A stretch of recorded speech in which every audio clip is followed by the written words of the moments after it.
Everybody. I wanted to take a moment to thank the sponsors that made it possible for us to be here today. Our title sponsor, Morrison and Foerster, thank you so much. You'll notice a few of us have the backdrop that says Morrison and Foerster. Thank you, Stephanie, very nice. Of course, I couldn't make my backdrop work, so I'm sorry about that. Also our event sponsor, Kazan, McLean, Satterley, and Greenwood. And our program sponsors, Whiting, Ross, Abel, and Campbell, and ADR Services, and Clio, Donahue Fitzgerald, and JAMS, and the law offices of Vanessa Candelaria, and Judicate West. And then we have our community sponsors, Freed and Williams, Bonjour, Thurman Burns, and Dom, and Minami Tamaki. And our friends of the ACBA, Q Chen Law, our own ALGA, Dorothy Chow Proudfoot, Zarate Dulani Law, Deborah Moss West, and June Bashant. So thank you to all of you. Can we have a virtual applause for all of them? Thank you. I want to mention, by the way, that not only is Clio a sponsor, but Clio is offering ACBA members 10% discount on their law practice management software. And Valerie, maybe you could put the link in the chat so folks know where to go. I want to say a word about our event sponsor, Morrison and Foerster. I see Rachel Williams is here, and I'm pretty sure I saw Dorothy Fernandez. Morrison has been a partner of ours for a long time. They are a large firm, you know, an international firm doing all kinds of law, but they've also been one of the first firms nationally to be very engaged in pro bono work and finding ways to make sure that their associates and their partners were very engaged and connected, doing all kinds of pro bono work. They've done lots of work in immigration. They've done lots of work in housing. They've done lots of work in wherever the need was. And so we've known them for years, but we got more engaged with them, as you'll hear later, when we all began to do disaster legal services work. And Morrison and Foerster not just said, sure, we'll help with that. They stepped up and became a really active partner in that work. And Rachel and Dorothy have sat through literally hundreds of meetings on these subjects, on trying to put up a hotline, trying to get up a website, trying to figure out ways to get help to people surviving disasters throughout California. And I am just so pleased to have them be honored today and also to be a sponsor today. I can't say enough about what amazing partners they are. So thank you very much. And so now, without further ado, I am going to introduce Latifa Simon. There's probably very few people on this call who don't know who she is, but let me just make sure you do. Latifa is the president of the Akanati Foundation, which is a philanthropic foundation. And she's been an advocate for civil rights and racial justice since she was barely out of middle school. She famously was the youngest woman at 19 to get a MacArthur Award. She was the executive director of the Lawyers Committee for Civil Rights, and for quite a long time, where she spearheaded some second chance reentry clinics. And then when Oscar Grant was killed, she was moved to run for the BART board. She joined the BART board. She became president of the BART board. She was just recently reelected to the BART board. When I first heard Latifa speak, I thought, I would give so much to be able to speak like Latifa Simon. And I can't. But lucky for you, Latifah can speak like Latifah Simon. So without further ado, I'm going to turn it over to the woman who made Oprah's list of 25 civil rights leaders, Latifah Simon. Tila, what an honor. I'm sitting here and I'm shaking a little. I'm seeing the names of the members of the association who I know many of you all have looked up to, so many of you all, and this is an incredible time. One that actually should give us both pause, extreme excitement, but a time that pushes us to get ready for what's next. And, you know, Tila, I am so encouraged, not just by yesterday, but by today, this gathering of architects of today and tomorrow. And I know it wasn't just me, but that young woman, Amanda, yesterday gave us a charge to push up this hill, to climb up this next hill of justice. And as we all gather here today, I'm reminded not only of my now 20 plus years relationship with you, but I'm reminded when I was running a small organization in San Francisco, now called the Young Women's Freedom Center, still 25 years later, led by young women and girls who had been and who are dealing with the realities of being in the criminal and juvenile justice system and parenting in a very unfriendly city to poor people. There was a young attorney, and I believe she may be in this virtual gathering tonight, a young attorney who led an organization who I would watch on TV, almost it felt like weekly, daily on the Channel 2 News, whenever there was a fight happening, whether it was in Washington, D.C. or on the streets of Oakland that demanded a civil rights institution step in, I would see Eva Patterson. And there was a day that this young lawyer who was running this organization decided to bring in a group of young activists. Many of you have heard this story, and venerable activists and attorneys from big firms and from civil rights firms together. Eva and I met in the hallway. I chased her down. And not only did I say that she was a star to me, but that I needed her help. The Center for Young Women's Development, the Young Women's Freedom Center, began working almost immediately with the Lawyers Committee for Civil Rights. And many of you are Skadden Fellow alums, so you know how difficult it is to get that fellowship. She had a Skadden Fellow who is now a judge, Rebecca Evanson. And she said, Latifah, you can partner with Rebecca.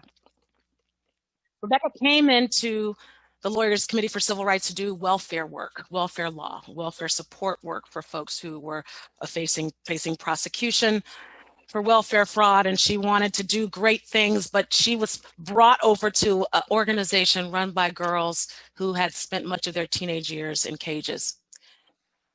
Through that work and through Eva's generosity and foresight, our organization became on the forefront of this battle for juvenile and criminal justice reform 20 years ago. One of the first things that we did together, and why this story is important as we lift and run up this hill to this next journey, I think about this story because these girls who were running these organizing campaigns and doing workshops in juvenile hall around Know Your Rights, we knew that we had the power of experience. We knew we had the traditions that were at our backs.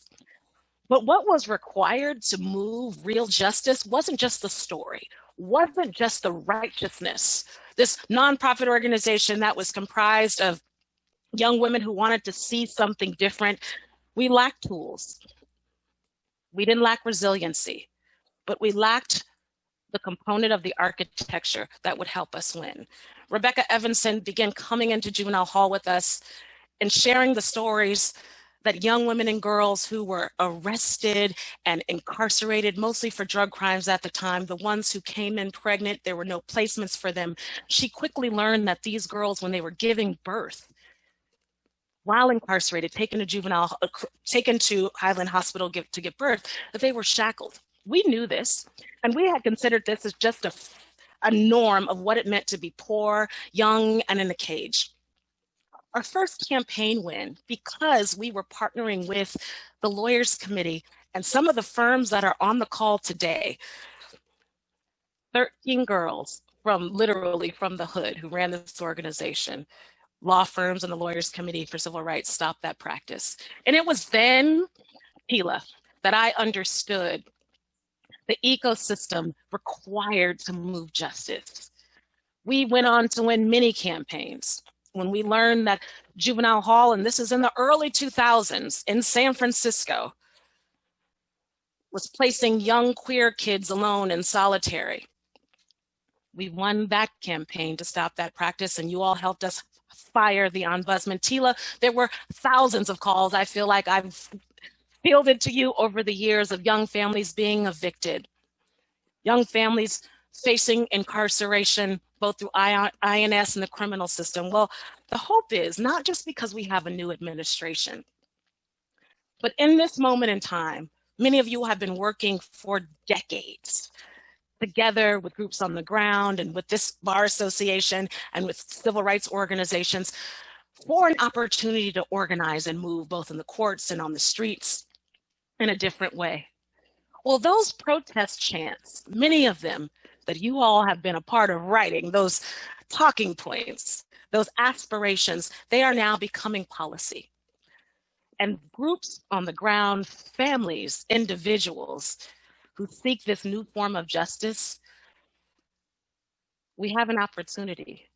We have an opportunity to be unbridled in what we know is right.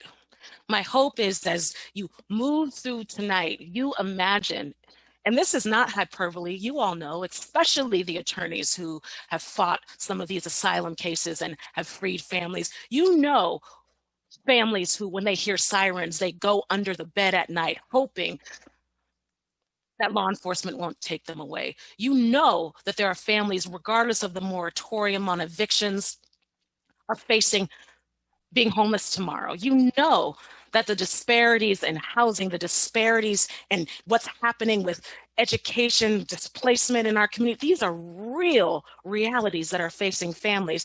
Every day, essential workers, they go to work to field what is still the Bay Area, and they leave their children at home. There is equity everywhere, but more inequity that we have to fight to shift.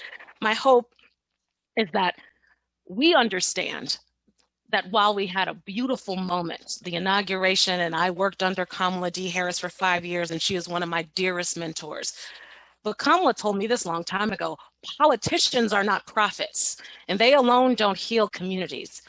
As a mentor, she also told me that lawyers are architects along with real people who hold oppression on the backs of not only themselves, but of their grandmothers, that together we can forge new paths.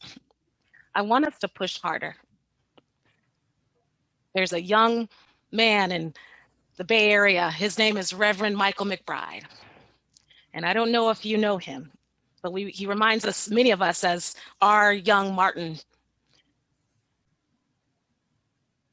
As a preacher who preaches at the intersection of justice and faith, he reminds me and many others, do the right thing to the point where you feel like you might lose your job.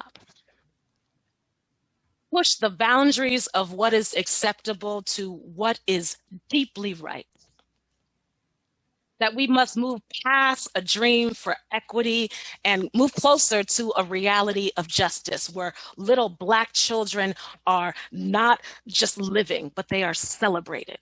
That our schools have parity, that the cages that we put people in who do wrong are not cages, instead opportunities for transformation and deep healing in communities. We have to figure out how folks who are living in tent cities all over the United States can too access the reality that they deeply deserve housing. For the hospitals that continue to be filled with folks who are sick, not only with this horrific pathogen, but for folks who seek treatment for the most basic of ailments, that they too are seen as human. Now, as lawyers, your jobs are large and complicated.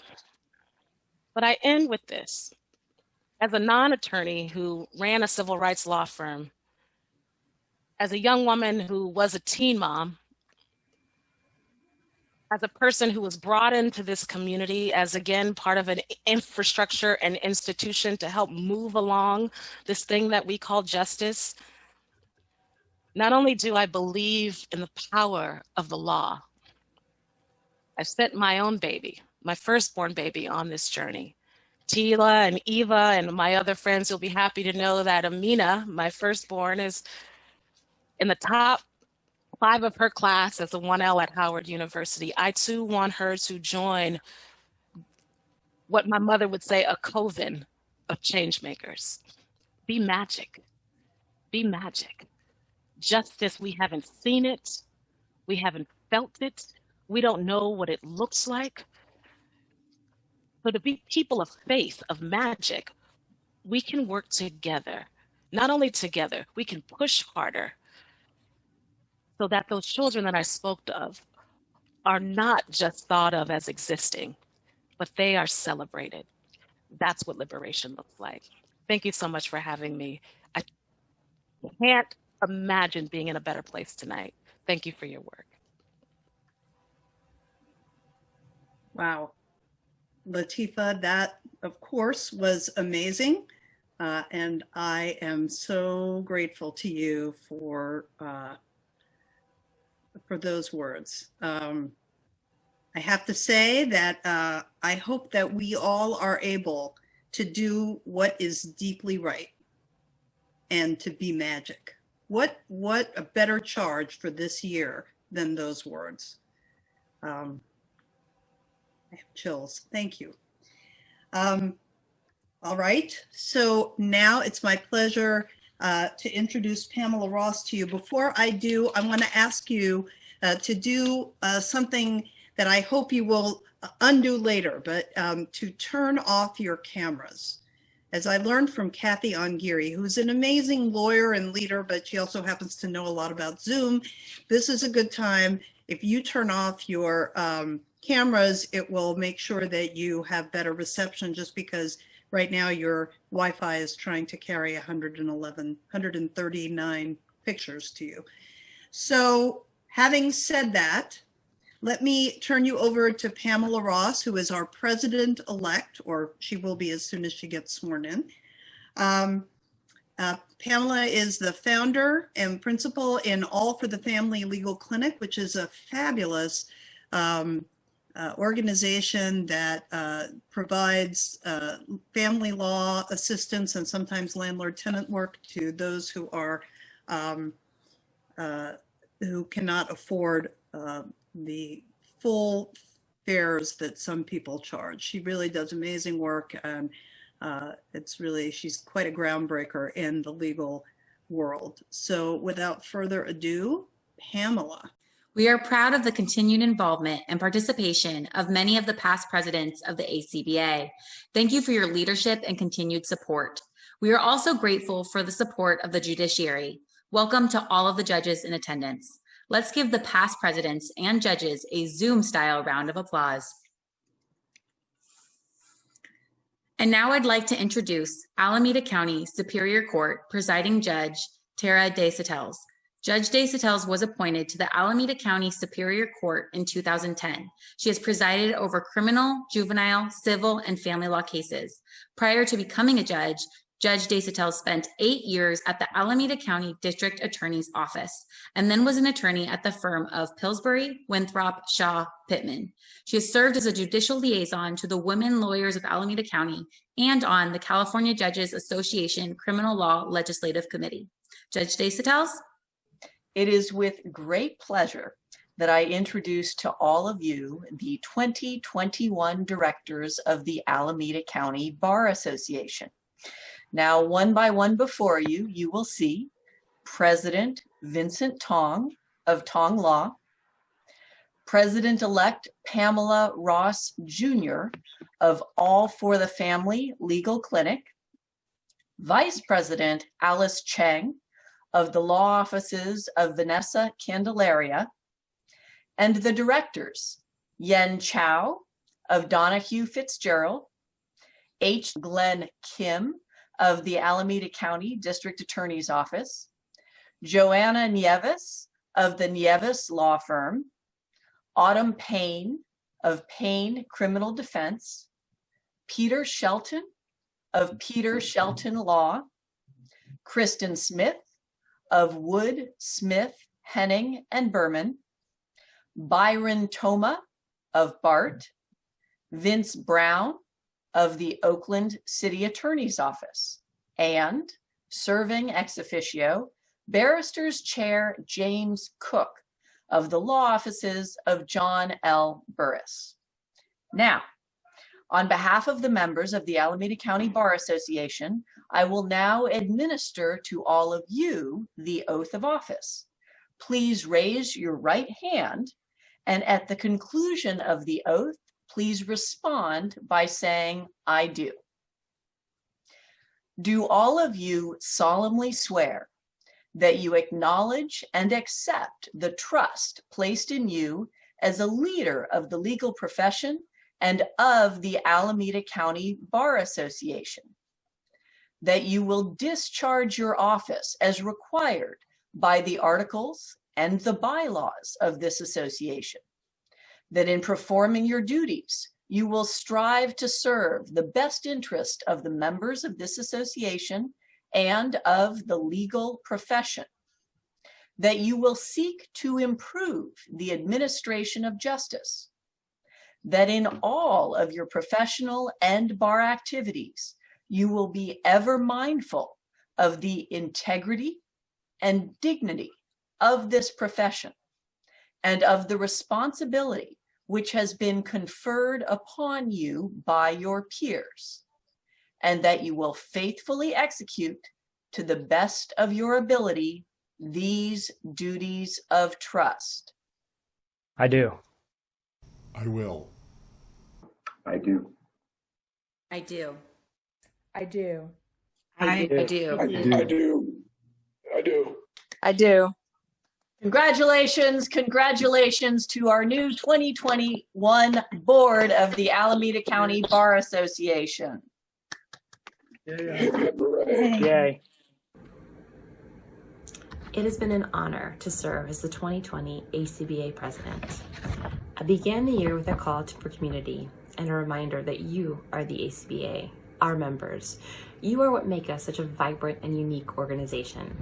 2020 brought with it a few challenges, but the ACBA was able to pivot. As Maya Angelou said, you cannot control all the events that happen to you, but you can decide not to be reduced by them. The ACBA was not reduced by the coronavirus or any of the other events that happened in the wild year that was 2020. Our transition to moving events online was pretty seamless. The shift to a virtual presence, in fact, allowed the ACBA to flourish. I want to thank you.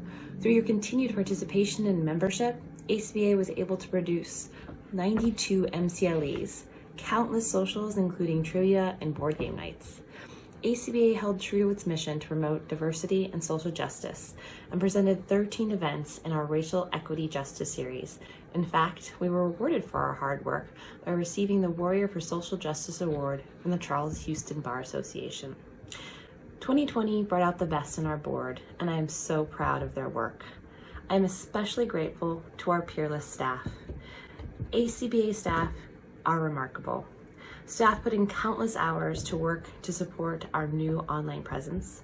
Their work behind the scenes was unparalleled. It has been my pleasure to work with them as they supported my temporary position at the helm of this great organization. Thank you for your amazing work. As the outgoing president, I can only say I cannot wait to see what is in store for 2021. Thank you. Thank you, Lauren. And I got to say, Lauren, your calm, patient, and strong leadership was the beacon that guided our board through 2020 and all of 2020's unforeseeable challenges. We are a stronger board and a stronger organization because of your leadership. So thank you very much for your energy and your commitment. And hello and greetings, everyone. Welcome to ACBA's 2021 installation, where we continue that trend of I can't see you, but you can see me, at least for this portion of the event. I appreciate each and every one of you tuning in tonight. And I hope that you are all doing well and staying negative. We want you to be safe and healthy.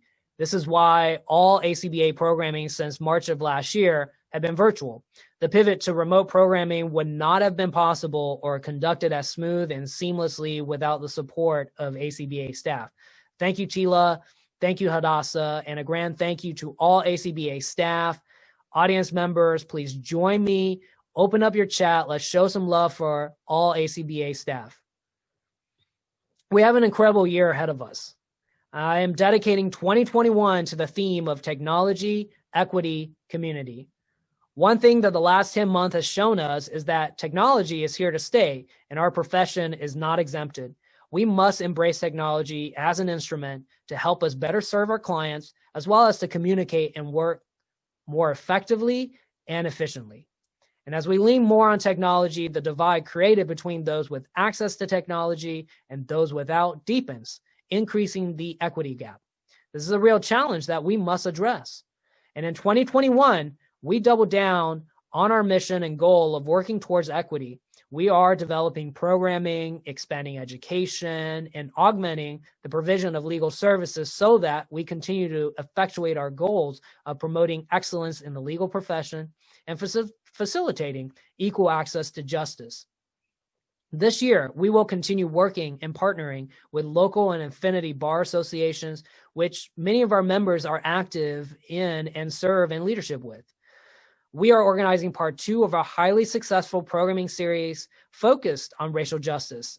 And as we stated in our Black Lives Matter statement, the ACBA stands for inclusion, equity, diversity, and fostering relationship within our legal and general community. We are committed to building up attorneys as champions for justice, and we thrive to cultivate fierce advocates to take action to ensure equal protection under the law. Now, this is a time for us to come together, to work together, to build together under common cause. And to our members, in support of you in this new legal economy, I'm excited to announce that we have initiated the Practice Technology and Management Task Force. This task force specifically focuses on highlighting relevant tech and practice management tools and in their implementation. Our members will learn through master classes and various tech series how to practically build stronger law practices. Yes, we are lawyers, but we must give due focus to the business of the practice of law so that we remain competitive and relevant in this ever-changing legal landscape. So please look out for these practice tech and management programs. Now, most of you also know that ACBA has 16 different practice sections, such as a labor and employment law section, real estate section, and more recently, the wellness section.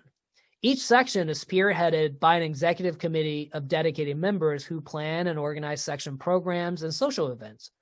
And to these leaders, on behalf of the board, please accept our appreciation. Thank you for your service. You are pillars of our organization, and we are committed to your growth and development within our organization. I'm excited to announce that this year, we are kicking off the inaugural Leadership Pipeline Program for Executive Committee leaders. This program will provide the training, skills, and tools necessary to elevate leadership development so that we continue to strengthen our leadership pipeline. I am personally excited about this program because I'm a witness to that. 10 years ago, when I started my employment and business law firm, I joined the ACBA and I got involved with the barristers section. This was one of the best decisions that I made for my professional development. The ACBA is committed to our members and their leadership and growth. And for all of you listening who are interested in getting involved or getting more involved, I encourage you to reach out to any of our section executive committee leaders, to any of our board members, because the truth of the matter is, if you have an interest, we have the space for you. And we have a busy year ahead of us. I invite you to join us because we're extremely excited to share this work with you. And I am honored and I am humbled to serve as the 2021 ACBA board president. So let's continue to build community. I look forward to working with you all. Thank you very much. It's my pleasure to welcome Assemblymember David Chu as our next speaker. As a member of the California State Legislature, Assemblymember David Chu represents 500,000 constituents in the 17th Assembly District, which encompasses eastern San Francisco. During his first 6 years in the legislature, David has authored 64 new laws addressing a wide spectrum of issues, including housing, homelessness, transportation, education, environment, health, public safety, and civil rights. He has served as chair of the Assembly Housing and Community Development Committee and the California API Legislative Caucus. David previously served as a civil rights attorney, a criminal prosecutor, Democratic counsel to the U.S. Senate Constitution Subcommittee, a law clerk to a Ninth Circuit judge, general counsel to a public affairs technology company, and the president of the San Francisco Board of Supervisors. He is married to Candace Chen, a public interest attorney who runs a refugee foster care youth program. Welcome, David. Good evening. Being asked to speak for 4 minutes on this event's themes of tech, equity, and community is like being asked to boil the ocean. But here goes. Technology. As a former GC to a small tech company, I know that many of you, as top attorneys to Bay Area companies, know the upsides of innovation. Lifting our standards of living, increasing our regional wealth, connecting us more deeply, moving us into the future. But while technology can be a force for good, we've all seen too many instances in which technology has reduced wages for working families, how automation has replaced unprepared workforces, how America's billionaires have seen net worths increase by 1/3 during this past year, by over $1 trillion. So while we're working to fulfill our attorney-client obligations, what are our broader obligations as a profession during these times? I'd suggest that the answer lies in the second element of tonight's theme, of equity. It's an understatement to say that equity is at the heart of what's at stake during this difficult moment in history. When it comes to who's bearing the brunt of this pandemic or this recession, it's an issue of equity. The brunt of climate change, an issue of equity. And certainly equity is at the heart of the recent discussion on racial justice. So again, what is our profession's responsibility to society, our broader obligation? I'd suggest our obligation is to address these inequities, to end them wherever we find them. This week, we celebrated Martin Luther King, who taught us that injustice anywhere is a threat to justice everywhere. Or put another way, inequity anywhere is a threat to equity everywhere. Whether it's who's getting COVID, who's unemployed, who's living next to the polluter, who's being arrested, whether you practice law in healthcare, labor and employment, criminal justice, the environment, we all have a role in this fight. My final thoughts on the third element of tonight's theme of community. As a former president of one of our state's largest ethnic bar associations, I know that those of you who are active in a bar association care deeply about community. You wouldn't be here tonight if you weren't. I want to thank those of you who contributed over 3,000 pro bono hours by this bar association this past year, fighting for those facing evictions during COVID-19, facing deportation by Trump's ICE machine, those enduring domestic violence. You've taken your obligation seriously of justice for all. Let me end by mentioning a call to service by a former member of the Alameda County Bar, someone I met 23 years ago when we were fellow criminal prosecutors. She answered the call to uphold justice by asking me to join a kitchen cabinet for her first run for public office, when she was polling at 6% in the polls. You may have guessed, I'm talking about the former District Attorney of San Francisco, the former Attorney General of California, and today the Vice President of the United States. As we celebrate the rise of Kamala Harris, I think about how she would often say that for those of us who have the opportunity, it is our duty to fix community. We can't sit on the sidelines while people are counting on us to see them, to address the things that keep them up at night, and to lead. So I say to you, thank you for fighting for equity. Thank you for fighting for community. Godspeed. Have a great night. I thought people should have control over the outcome of the litigation in their lives, and that's the path I took.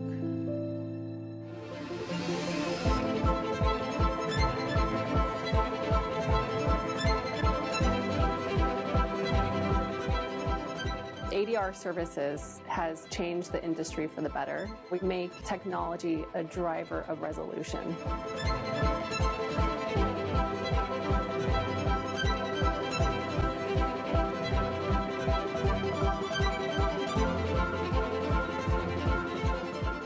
Disagreement is inevitable. What we really try to do is to help people get past those disagreements and to move on with their lives.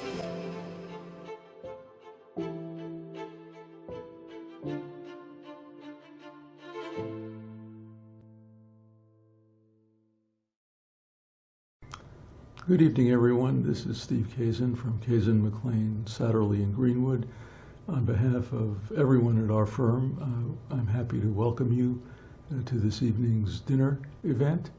I'm speaking to you from my home pandemic-inspired office, formerly known as my dining room. Looking forward to the chance to be with you all together next year in the real world and in person. I'd like to congratulate all the winners of this year's awards, and particularly to give a little shout out to Judge Siren, with whom I've had the pleasure of working closely on our Law Day committee. I hope you all have a wonderful evening and look forward to seeing you sometime really again. Thank you. Distinguished Service Award recipient this year for Judge is Judge Siren. After 25 years as a public defender, Judge Siren was appointed to the bench in 2012 by former Governor Jerry Brown. He was assigned to the Family Law Bench in 2017 and became supervising judge of the Family Law Division in 2020. Judge Siren's new assignment is with Collaborative Court Services. Judge Siren believes strongly that indigent and low-income individuals should have help in navigating the court system, so it comes as no surprise that Judge Siren has been one of the biggest champions for legal access in court family law programs. From our Family Law Day of Court and Family Law Status Conference programs to our newest Shriver Pro Per Custody program launching in early 2021. Judge Siren always welcomed and engaged our family law volunteers, supporting our efforts to help provide assistance to self-represented litigants. During COVID, Judge Siren held monthly town halls for the family law bench and was part of the court's leadership team to open access to the courts during shelter-in-place orders and draft and approve emergency rules of court. Judge Siren has been a driving force on the ACBA Criminal Law Executive Committee. Congratulations, Judge Siren. Good evening. My name is Greg Siren. I am the outgoing supervising judge of family law in Alameda County. And I want to first and foremost thank the Alameda County Bar Association, the Board of Directors, for this Distinguished Service Award. Okay, I've been asked to try and limit my comments to 2 minutes. I doubt that that will happen, but I'll give it my best. I wanted also to thank Tila Chalmers and the staff at the Alameda County Bar Association for the work that they've been doing for years, but specifically during this pandemic. I'm not sure a day went by when I didn't see an educational opportunity or program of some kind being offered by the Bar Association, and for that, I am also grateful. When I came in as the supervising judge of family law, that was November of 2019, I had every intention of living off the fruits of Judge Tom Nixon's labor for the preceding 2 years. Judge Nixon had gotten family law to a place where things were humming along pretty efficiently. We were doing something in the range of about 4,000 hearings a month. And the processes and protocols were in place to such an extent that I thought I could just write it out. And then we got to March, and the court shut down. And I immediately became motivated really by two things. One was fear that a tsunami of cases were backing up, and that once the courts reopened, my bench officers were to get drowned by that tsunami. The second thing was just a sense of duty, that the courts were shut down and we were not providing the services to the families of Alameda County to help them provide a forum for them to resolve their disputes. So the family law bench officers and I got together that very first week in mid-March, and we started to try and figure out a way to conduct business. And we got some procedures and protocols in place. Everybody learned how to use blue jeans. And by the end of April, we were conducting remote hearings. For that, and eventually in May, more remote hearings, and eventually in July, even more remote hearings. For those processes, for that business we were able to get done, I have a few people to thank. The first of them are those family law bench officers. Each and every one of them bought into the idea of remote hearings, learned how to use blue jeans, figured out the procedures and protocols, and we started getting business done. I want to thank Charlotte Marin. She's our division director, who oversaw courtroom clerks and front office clerks, all of whom were understaffed because of the pandemic, but who managed to get a lot of business done. I wanted to thank our presiding judge, Tara Desatel. I'm not really sure there's another judge among the 75 of us who could have done what Judge Desatel did during the pandemic. Her intelligence, her ability to multitask, and her stamina were truly remarkable. Finally, I want to thank the litigants in family law, those self-represented litigants who figured out a way to get on Blue Jeans and have their matters heard, and the family law bar for the work they did in getting Blue Jeans going, showing up for those hearings, holding those hearings, getting information to the courts. I thought it was truly remarkable, and it really couldn't have been done without the family law bar. All of these forces I am eternally grateful for. Thank you again for this honor. I am no longer in family law. I've moved on to a new section in the beginning of the year, but I'll be looking at family law to see how Judge Chatterjee, the new supervising judge of family law, comes out of this pandemic. I did want to mention one brief thing, and that was that being honored tonight along with me is one of my former colleagues and bosses, Ray Keller. I just wanted to say it's an honor for me to be honored the same night as Ray Keller. And I also wanted to say, for my money, in the 25 years I was in the public defender's office, for my generation of lawyers, Ray Keller was simply the best. So thank you very much for this honor, and I hope all of you have a nice evening this evening. This year's Distinguished Service Award recipient for barrister is Adrianette Ciccone. Adrianette is an urban planner turned lawyer. Her practice consists of consumer protection litigation, where she defends the legal rights of those facing debt collection lawsuits, real estate and land use litigation, commercial litigation, and civil rights litigation. Adrianette has served on the ACBA Barristers Executive Committee, the Charles Houston Bar Association Board, and was selected by the National Bar Association as one of the nation's best advocates under 40. In 2020, Adrianette was integral in facilitating partnerships amongst ACBA and the California Lawyers Association Racial Justice Committee, the Charles Houston Bar Association, and the California Association of Black Lawyers. Congratulations, Adrianette. Good evening. My name is Adrianette Ciccone. I send you virtual greetings and thank you for joining me in this momentous occasion. I am extremely humbled and honored to receive the 2021 Alameda County Bar Association Distinguished Service Award for a Barrister. I received notice of the award the Monday following our recent pivotal presidential election.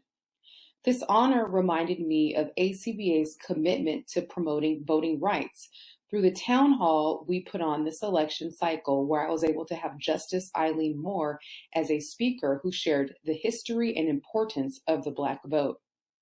The ACBA has been with me since my first day as an attorney. The day I was sworn in, Hadassah stopped my mother at the ACBA table and told her I should join ACBA. That's all it took. I attended my first ACBA event that evening, which was a judge's social. My first year as an attorney was spent working at the Alameda County Public Health Department, where I was looking for jobs and constantly checking in with Tila and Hadassah, probably too much. I would often swing by to attend MCLEs, events, and to pick both of their brains about jobs and mentors. I've had the opportunity to serve as the mentorship chair, have worked on several community service projects. I've served as secretary and the vice chair of the Barristers XCOM. In addition, I've also had the opportunity to work on the Dine with the Judge program, both in person and the virtual program that we had this past year. ACBA has led the charge in providing solutions to our global pandemic issues of COVID and racism. ACBA has provided me personally with countless opportunities to live out its mission statement to promote excellence and to seek justice. Although I am termed out on the Barristers XCOM, I hope to continue to partner with ACBA to be effective, in the words of the late Charles Hamilton Houston, as a social engineer and not a parasite. Thank you all for your continued and effective and support. Tila and Hadassah, you two are bright stars and deserve all of the gold stars that I have to give. Thank you so much. This year's Distinguished Service Award recipient for community organization goes to the Charles Houston Bar Association. CHBA was founded in 1955 and named after the legendary civil rights attorney Charles Hamilton Houston. The CHBA works to address the unique challenges facing the African American community in Northern California and is known for its work in mentoring newer lawyers, offering scholarship to law students, and working to improve the community by joining in amicus briefs and participating in community service. Members of the CHBA co-founded the California Association of Black Lawyers, the first statewide alliance of predominantly African American bar associations.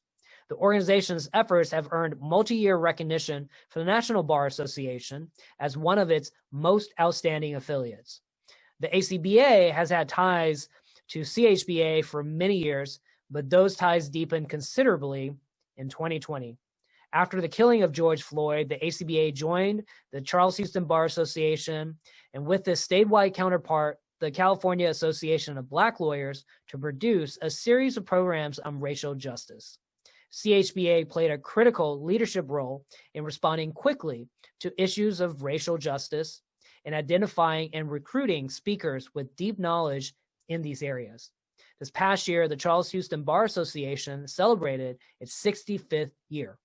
Please join ACBA in recognizing with distinction the Charles Houston Bar Association and its tireless efforts to advocate against racial injustice, opening doors of professional opportunity, and to bring services to underserved Bay Area communities.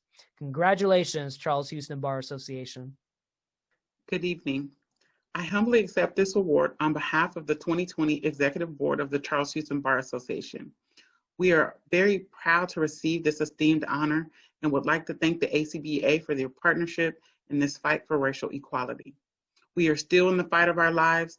The pandemic is still raging out of control. Unarmed Black men are still being gunned down in the streets, and criminal justice reform is moving at a very slow pace. We have so much work still to do, and we are honored and proud that we have the ACBA to stand by our sides as we fight for the necessary change in this country. Thank you again for this esteemed honor, and we look forward to many more collaborations in 2021. The Distinguished Service Award recipient this year for law firm goes to two distinguished law firms. The law firms Morrison and Forrester, LLP, and Cooley, LLP, have a long history of supporting pro bono work. Tonight, we recognize their key work in free legal services for disaster survivors. Tila Chalmers and Legal Access Alameda play a leadership role in the legal response to California wildfires statewide, creating systems and resources to deliver free legal services in areas ranging from housing and employment to insurance claims and FEMA benefits. Mofo and Cooley have been there from the beginning in 2015, and not just mobilizing their attorneys to volunteer, but bringing their considerable knowledge to bear in creating those systems and resources.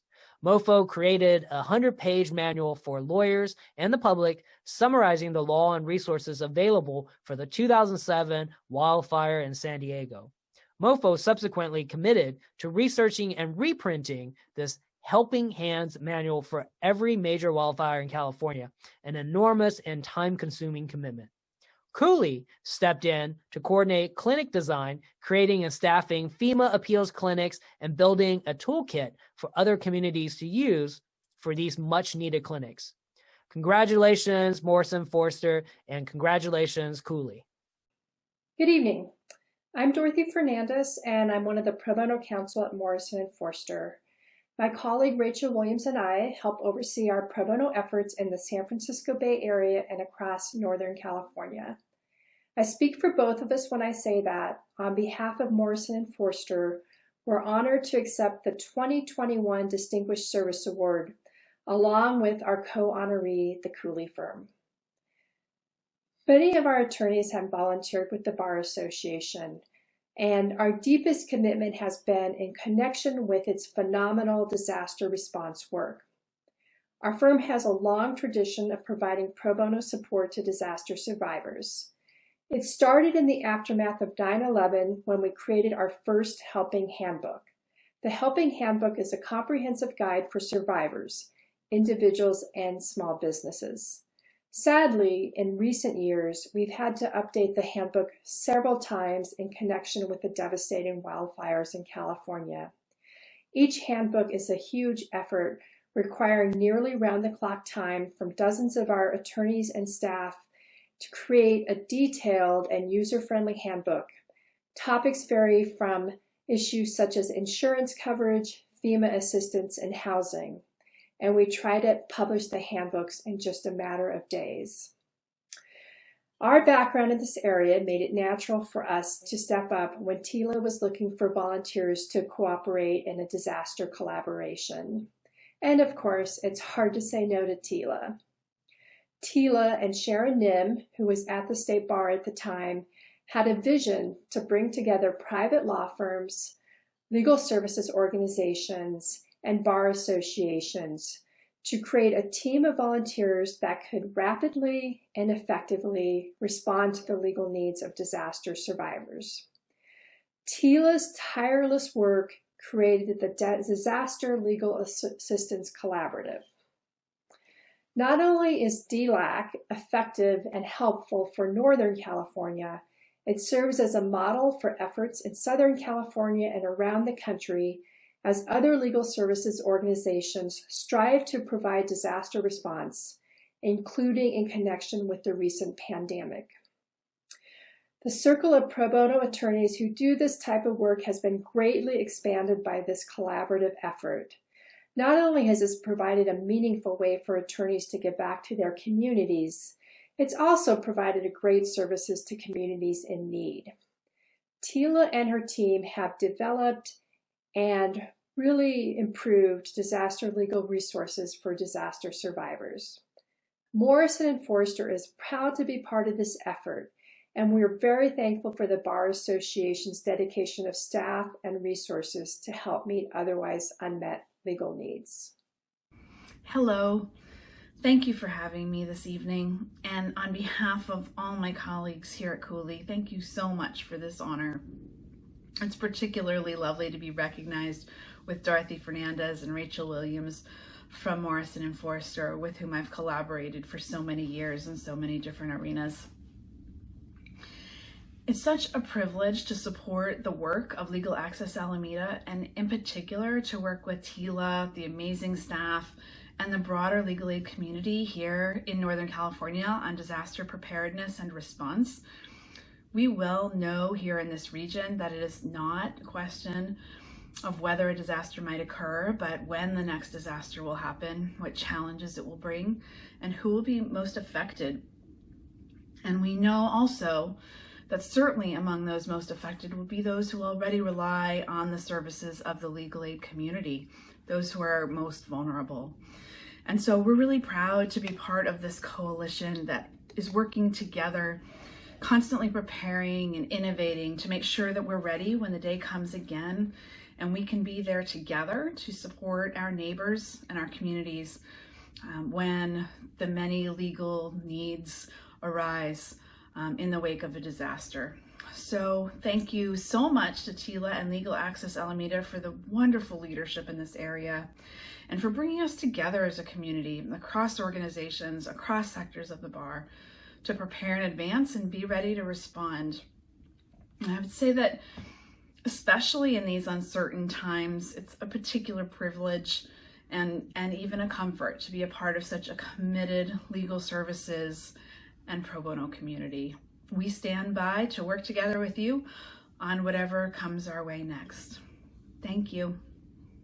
This year's Distinguished Service Award for Government Attorney goes to Cheryl Pansini.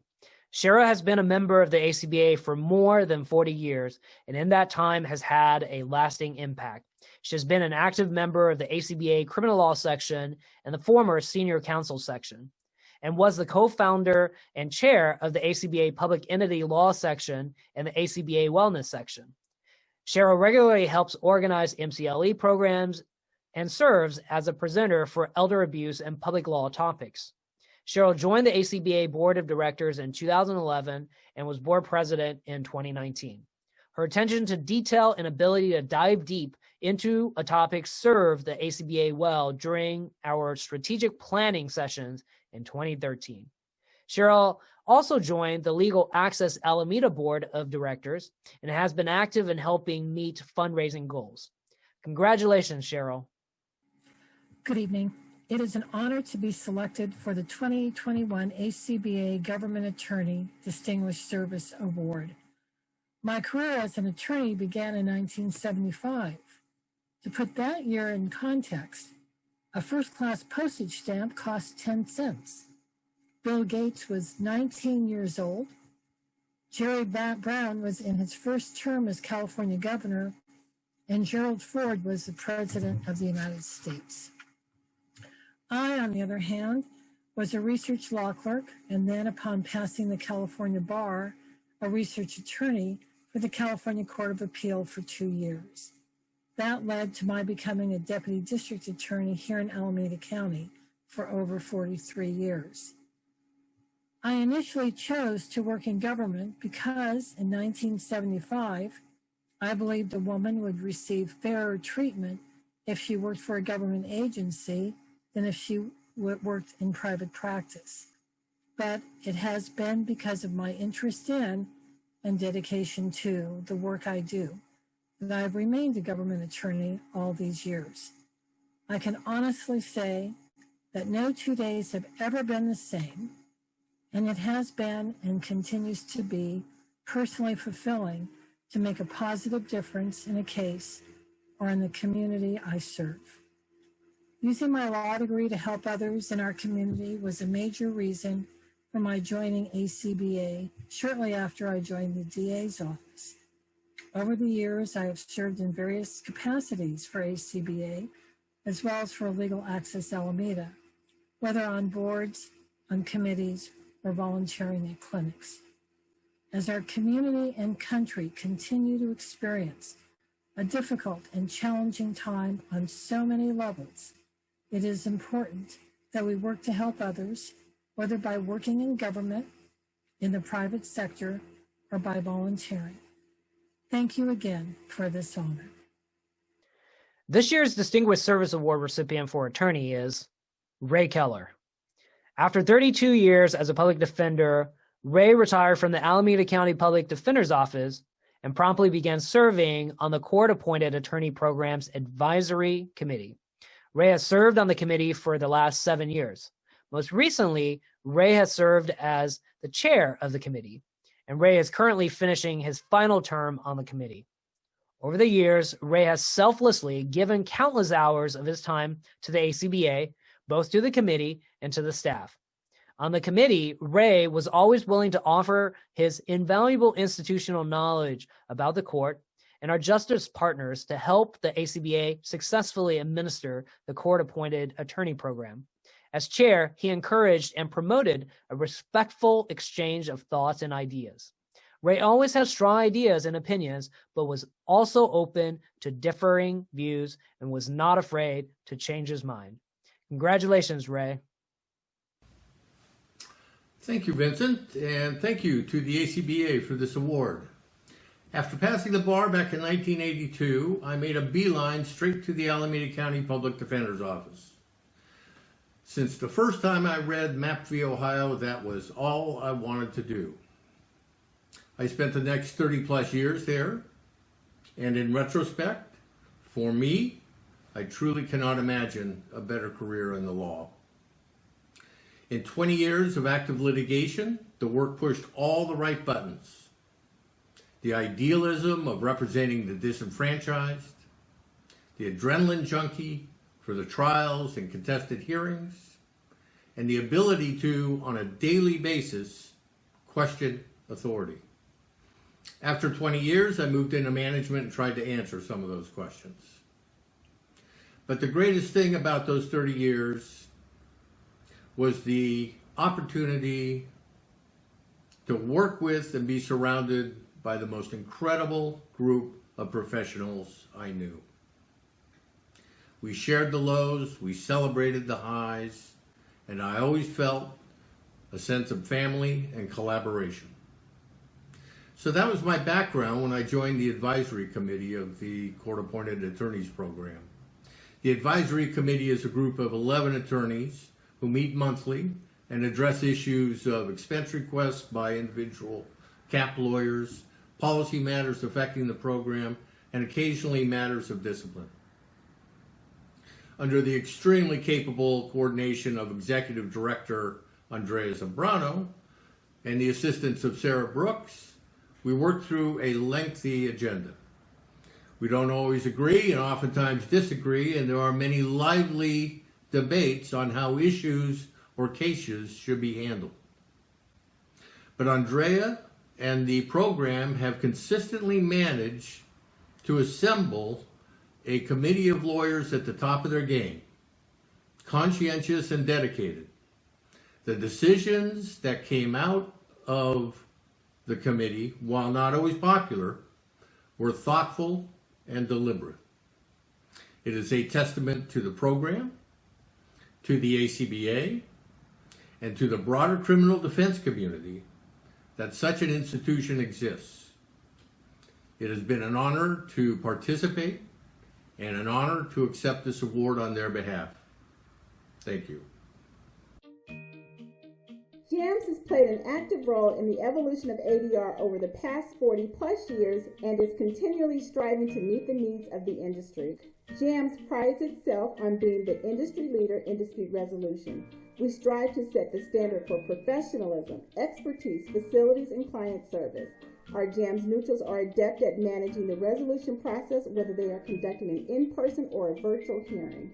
Virtual ADR allows JAMS to bring counsel, clients, experts, and witnesses from across the globe together to resolve complex, multi-party matters and keep business on track and keep cases moving forward. I'm Andrew McKay, Managing Partner of Donahue Fitzgerald. We've been serving the Oakland community since 1883. And we're very proud that our own Yen Chow serves as a director of the ACBA. We're proud to be a sponsor of tonight's event and wanted to extend our heartfelt appreciation to each of the award recipients for all of your excellent work and service. Congratulations and well done. And now it's time for me to speak to you for just a minute about Legal Access Alameda. Hopefully you already know that Legal Access Alameda is the pro bono arm of the Alameda County Bar Association and has been for many years. We typically, as you might have remembered from other events, we typically run something like 30 clinics every month. We have a very strong and extensive partnership with our court and run a number of programs in the courthouse. We focus on family law, low-income landlord work, bankruptcy, guardianship, and this year we took on a new project with limited conservatorship. We also, of course, had to adjust our entire way of being after COVID. Some parts of the ACBA were able to just transition pretty smoothly and easily into remote services, but for low-income folks who don't always have access to laptops and Zoom and consistent Wi-Fi networks and all the things that are required to keep these things going, it's been quite a change for us to be able to respond so that we can continue to help those people. And we have done that. We're doing now our drop-in clinic remotely using Zoom and Google and frankly the telephone. We run clinics still, some of them one-on-one clinics and some of them group clinics. We also have continued this year our focus on disaster relief, leading the way statewide in responding to the many survivors of the, unfortunately, many wildfires throughout the state this year, as well as to COVID, which itself is a disaster and has had disastrous impacts, in particular on low-income communities. And of course, finally, we run the Bay Area Legal Incubator, which is a fabulous program that gives opportunities to people interested in starting their own solo practices and doing some outreach into the modest means community to helping people who can afford something but can't possibly afford a full rate attorney. We have a really strong history with that program now of creating and helping to build these practices where lawyers go out into the community and are able to serve them. We're very proud of that as well. We can't do any of that without your support. And as you might imagine, funding, whether it's from foundations or government agencies or individuals, has been scary for this past year. What that really means is that every tiny little bit that anyone can do has really a tremendous impact. It is so much better for us to have many, many little gifts than it is for us to have one big gift. Because all it takes for that one big gift is for that donor to not be able to follow through the next year, and we're up a creek. But we diversify our funding when we have many little donors. And so I'm going to ask you to look in the chat and learn how you can support us. Your gift, no matter how small, is going to make a significant difference in the lives of our neighbors and those who really need help in this terrible time. The legal community has definitely taken a hit with COVID. There's no doubt about it, and there are folks who are really struggling. It's also clear that the bulk of the real damage is being done in low-income communities, and we owe it to them to respond as much as we can. So take a look in the chat, click on that link, do whatever you can. We so appreciate it. Thank you. Hi everyone, Happy New Year. My name is Melissa Goring with Judicate West, and we are proud to support Alameda County Bar Association. Hopefully at some point this year we can get back to in-person to some extent. I'm not sure about all of you, but for me, last year felt like both the longest and shortest year ever. At Judicate West, we are making virtual sessions our focus until we get clear indication that it's safe to host in-person mediations and arbitrations. And for the safety of our neutrals, team members, as well as the safety of you and your clients, virtual will continue to be our best option at this time. I can assure you that our neutrals and team members have all mastered the virtual platform. We offer Blue Jeans, WebEx, and Zoom, with Zoom being the most popular option. We've conducted over 6,000 virtual sessions since March of last year, and we are working on ways to enhance your virtual experience with us.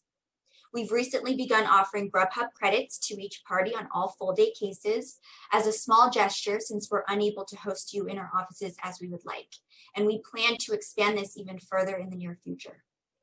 Also, in case you didn't know, we have a team of ADR professionals and case managers, each with over 10 years of industry experience, and we welcome you to call us and consider us as a resource for when you're doing your due diligence to select the right neutral for your case. That said, we miss the in-person interaction so much, and we cannot wait for the day until we can see you in our offices again. Congratulations to all of this year's award recipients and to all the ACBA Board of Directors. To all of you at ACBA who worked so hard to make this year's annual event possible, thank you. We all had to pivot, and we know the kind of hard work that it requires. I hope that everyone enjoys tonight's program from the comfort and safety of your homes. Thanks again, and have a great evening. Good evening, everyone. I'm Alexis Wichtowski, a partner with Whiting, Ross, Abel, and Campbell, and a member of the Alameda County Lawyer Referral Service Governing Committee.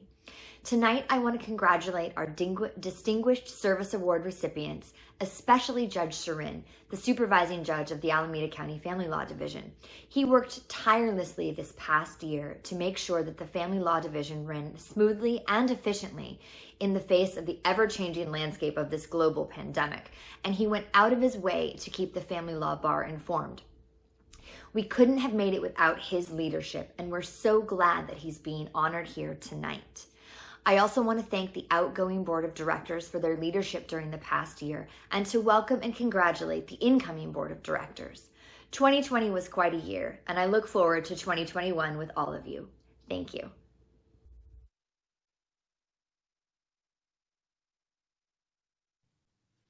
All right, everybody, thank you. And now it is safe to turn on your cameras for just a moment.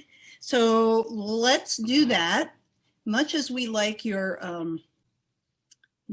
very professional looking pictures for most of you, I'm not going to call out anyone whose picture is not unprofessional. But speaking of pictures, check out in the chat. You can figure out how to take your own picture, and you can admire other people's pictures. I want to just take a moment to notice some of the amazing pictures in the gallery there. My latest favorite could be the very presidential way that Vince is appearing in many people's pictures.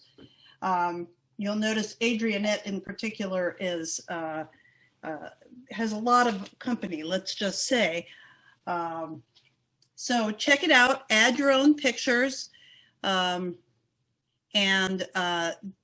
don't miss your chance to add everything to it. Yes.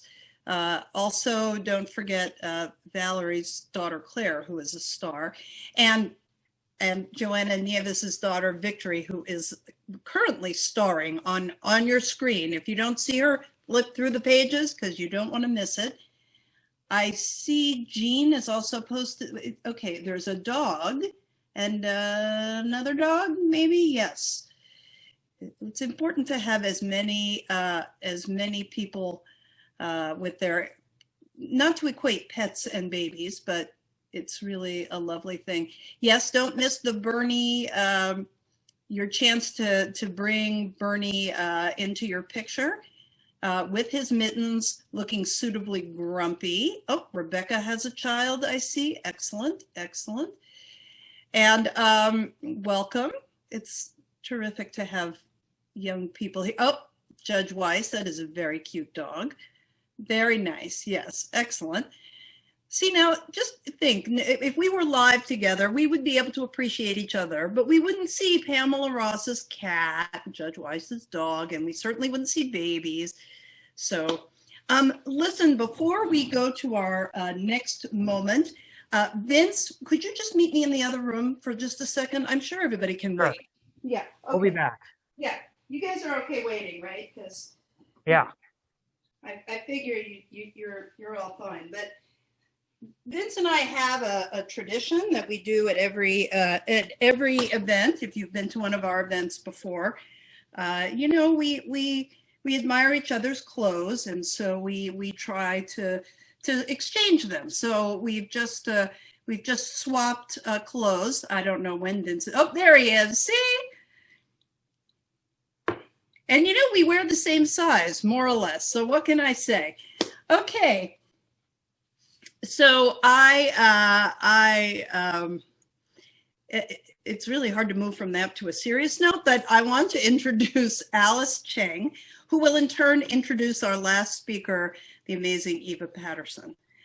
Alice is an attorney with the law offices of Vanessa Candelaria. She is our vice president now that she's been sworn in by Judge DeSautel, and she is one of those people who, if you want something done, ask a busy person, but if you really need it done, ask Alice. So, Alice, over to you.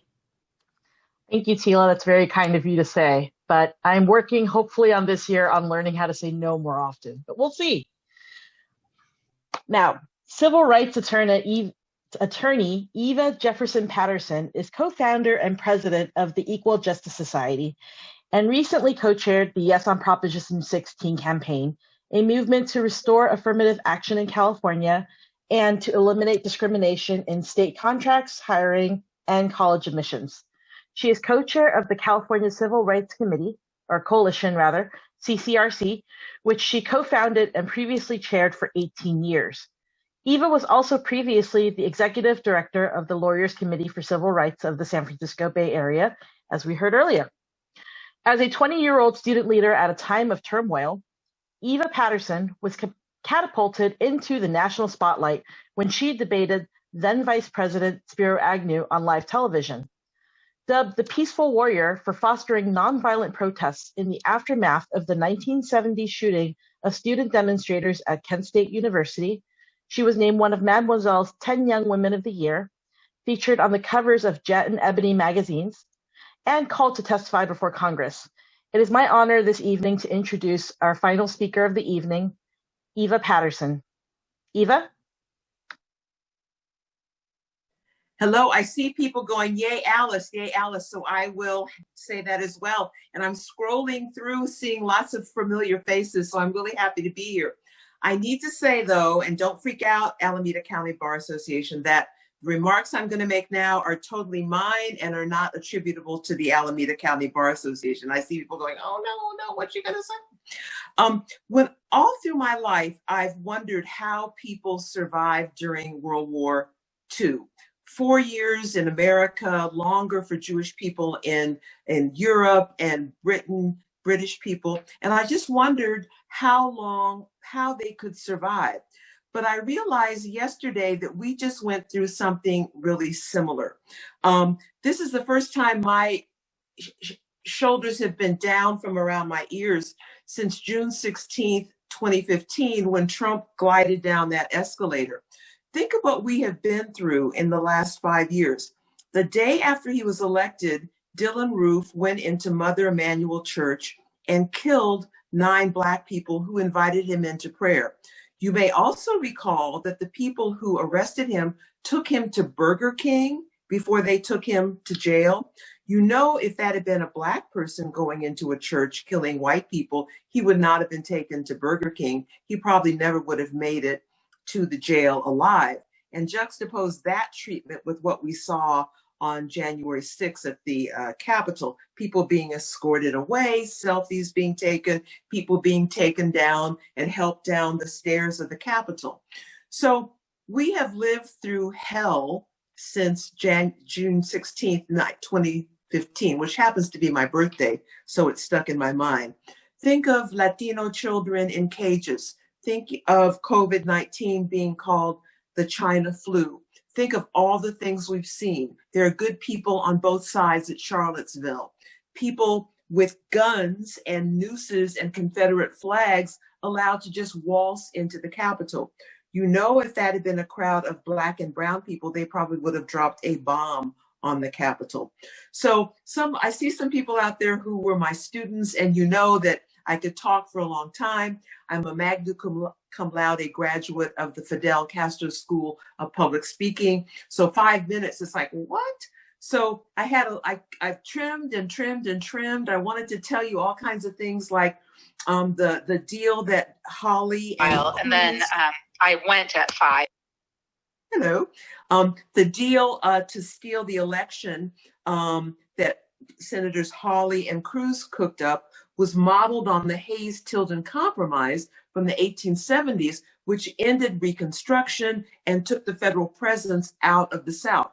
I don't know if they're just dumb or if they knew what they were doing, but there are all kinds of things that happened that got us to this moment, January 21st, 2021, the 21st day in the 21st year in the 21st century. It's auspicious. So rather than talk about how we got here, what I did is I boiled it down to 4 things that I think we all can do to make racism not so prevalent in our country. The first thing is personal. Many of you are familiar with the concept of unconscious bias, implicit bias. There are 2 stories I would share with you very quickly. One, Nelson Mandela, after he got off Robben Island, was on a plane flown by a Black pilot.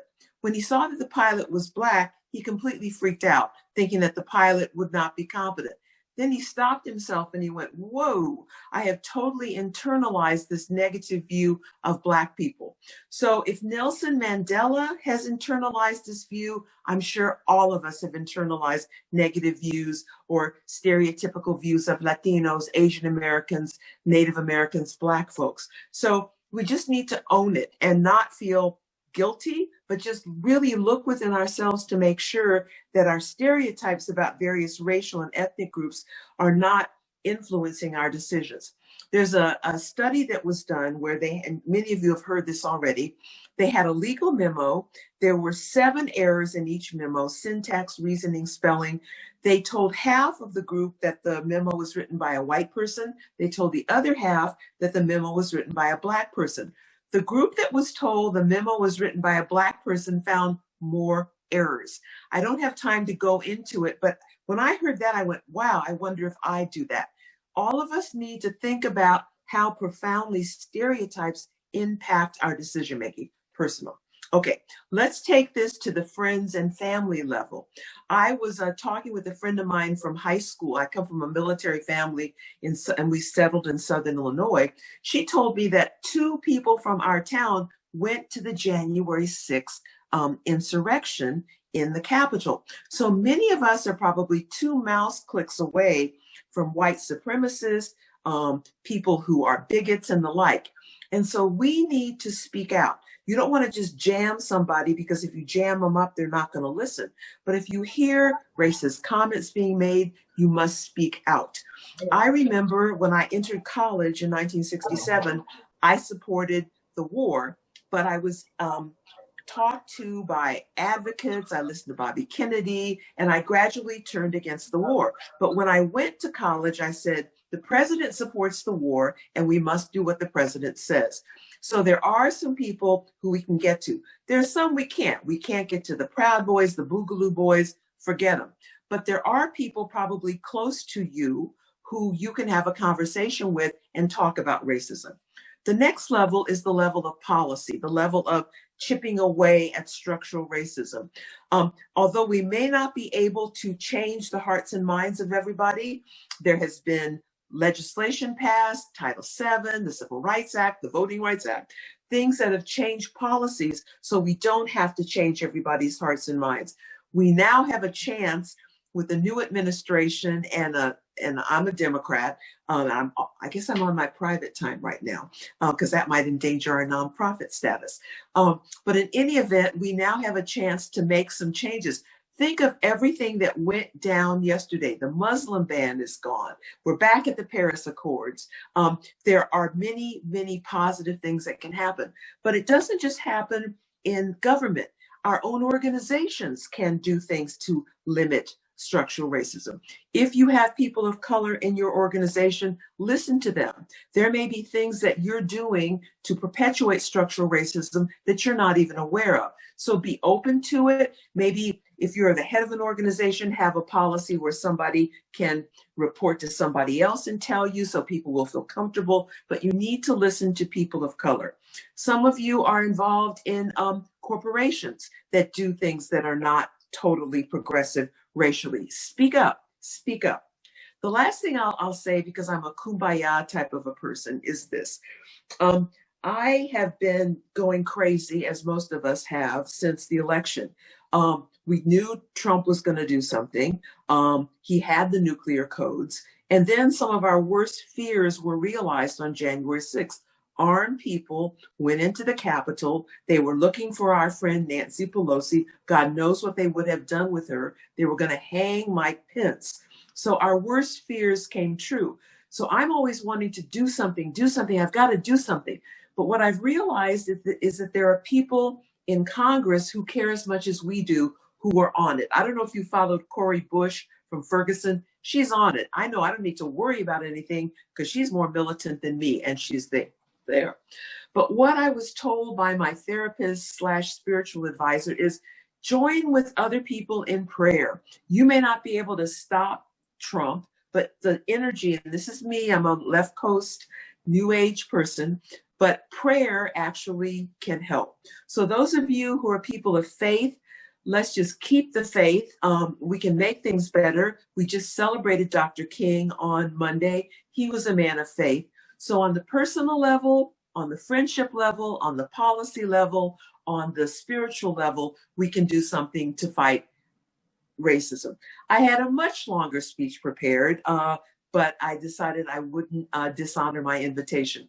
Thank you so much for having me here. I see many, many people out there in this Zoom world who I know and love, and thank you very much. Eva, thank you. That was fabulous. And we, as somebody is saying in the chat, we really appreciate the concrete suggestions. And some of us are already talking about we need to plan some programs in response to what you said. So thank you very much for that. Thank you. Friends, it has come to the time when our formal program is over. And we are so grateful to all of you for hanging in there with us and enjoying each other.